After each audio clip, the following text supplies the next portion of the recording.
Brought to you by Penguin.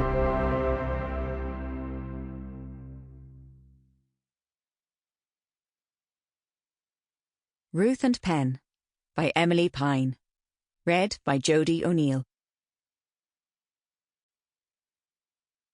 6:19 a.m. Here she is. Ruth wakes with a full bladder, still half in a dream of being somewhere else. Where was it she had been? But no. Work out where this is. Monday morning, home, with the other side of the bed empty. In the bathroom, she flicks on the light, sits to pee and automatically checks her underwear. No blood. Silent thanks. She will report this at the hospital later. All fine, only a checkup.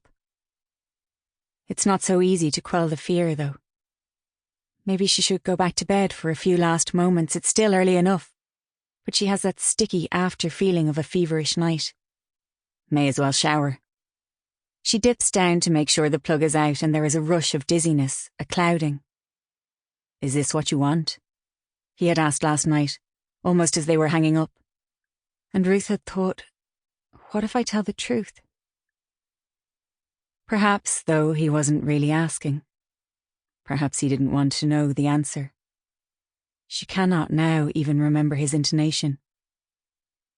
Is this what you want? Was it a question or an accusation? The pipes make that little groaning noise before the water starts. A recriminating pause. She was meant to arrange a boiler service. Dear God, let it not break on her watch. Ruth steps under the water, feels the first flush of heat on her skin. But the question will not leave her. Perhaps she should turn the shower off, get out, undo it all, phone Aidan back. She imagines herself asking him, what did you mean when you said the thing about wanting?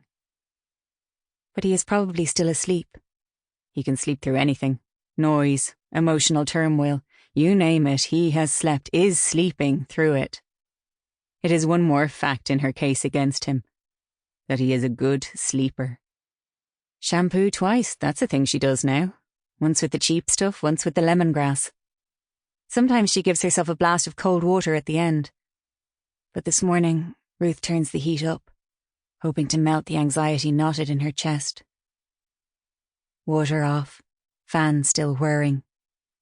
Perhaps her neighbour on the other side of the wall, quite a thin wall really, hears it, hears her, knows her. The intimacies, the rhythms of someone else's life revealed through the click of switches. Pull the shower curtain back, shake yourself, step onto the mat. We're self-domesticating animals, he'd said once, early on. And she'd resisted this at the time, wanting something more than an image of a herd of cows shooing themselves into a byre. Romantic love should bring something better to mind. And now, here they are, undomesticating.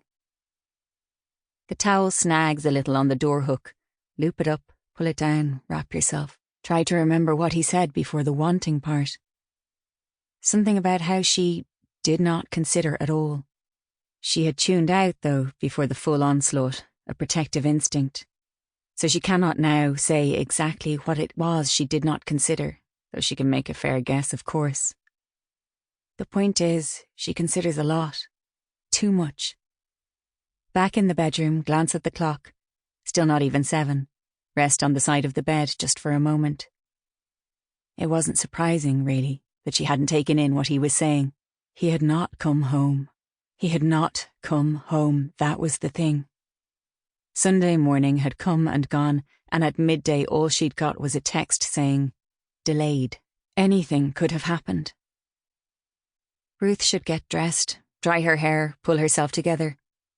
But she feels marooned on the edge of the bed. Their bed. Her bed. First client at 8:30. It always seems like a good idea when you're writing it into your diary. Monday morning, 8:30 session.